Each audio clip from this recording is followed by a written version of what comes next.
שלום לכולם, סרטון ראשון, כניסה לאזור האישי. אז בואו נראה איך אנחנו, למי שעדיין לא התחבר לאזור האישי, מוזמן עכשיו להיות איתנו. אז הנה, אנחנו נכנסים לאזור האישי ברשות המיסים. שימו לב, זה הכפתור ולא הכפתור הזה שנקרא הזדהות ממשלתית. אז אנחנו כאן באזור אישי ברשות המיסים. אז הנה נפתח לנו כאן המסך של כניסה לשירותי הדיגיטל של רשות המיסים, וכתוב לנו שאם אין לנו את הקוד הקבוע או שלא נרשמנו, אנחנו נלחץ כאן לקישור הזה. ואז יפתח לי המסך הבא, רישום לשירותים דיגיטליים, אם זה רישום עבורי או רישום עם כרטיס חכם, נבחר כמובן ברישום עבורי. נפתח לנו פה מסך שיש לו 4 שלבים. השלב הראשון הוא אימות לקוח. אימות לקוח, אני רושמת את המספר תעודת זהות. רשמתי את התעודת זהות ואני לוחצת לו המשך. ואז הוא מבקש ממני לענות על שאלות. יש למלא 2 מהסעיפים הבאים, אם יש לך רק אחד עדיין אפשר להמשיך. פרטי כרטיס אשראי, שימו לב, פרטי כרטיס אשראי לא יעשה בהם כל שימוש. נתונים מטופס 106, זה במידה ואתם שכירים, נתוני דיווח מס הכנסה או מע"מ במידה ואתם עצמאים, או סיסמה שקיבלתם, סיסמה הזדהות אישית שאפשר לקבל אותה במשרדי מס הכנסה. אם ענינו למשל על כרטיסי האשראי, אז הנה אני רוצה למלא את פרטי הכרטיס אשראי, שימו לב, לא יחויב דבר. אם אני רוצה למלא נתונים מהסעיף הזה מטופס 106, לשים לב שבשדה 042 שדה הניכוי ממס הכנסה אין לי ערך שהוא שווה ל-0. אם כך לא יהיה ניתן לבחור בשאלה הזו.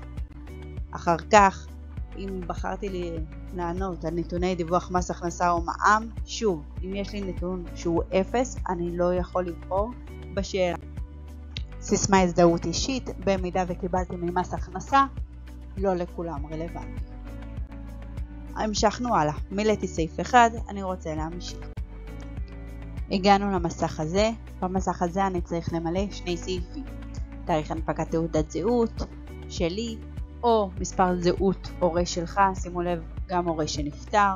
יש פה אפשרות למלא פרטי דרכון, מספר תיק ניכויים שהמעסיק שלך במידה ואתה שכיר, פרטי בנק ועוד שאלות אישיות. ואז נבקש להזין ולאמת את פרטי ההתקשרות. בתחילה נבקש להזין טלפון נייד. טלפון נייד יישלח אליו מסרון. ואת הקוד שקיבלתי אנחנו נזין כאן. נלחץ על המשך. אחר כך נצטרך להזין את כתובת הדואר האלקטרוני שלנו. ולאחר שנלחץ על המשך נקבל קוד. ונתקדם הלאה. הגענו לשלב השלישי, שזה בחירת קוד משתמש. קוד משתמש קבוע בין 4 ספרות ו2 אותיות באנגלית. תבחרו משהו שקל לכם, תזכרו אותו. שוב, הסיסמה של אזור האישי ברשות המיסים כוללת רק 4 ספרות ו2 אותיות. נלחץ על המשך. וסיימנו. תהליך הרישום מסתיים בהצלחה. וכך בעצם אנחנו רשומים לאזור האישי. מה האזור האישי? האזור האישי מקנה לנו שקיפות בכל הקשור למס הכנסה, בכל מה שקשור אלינו כאזרחים מול מס הכנסה. שימו לב, רלוונטי יותר ויותר שנת 2026. כל מי שיתרום למוסדות ציבור עם סעיף 46 יוכל לראות את כל התרומות שלו באזור האישי, להזדכות עליהם במס מיידי דרך התלוש שכר,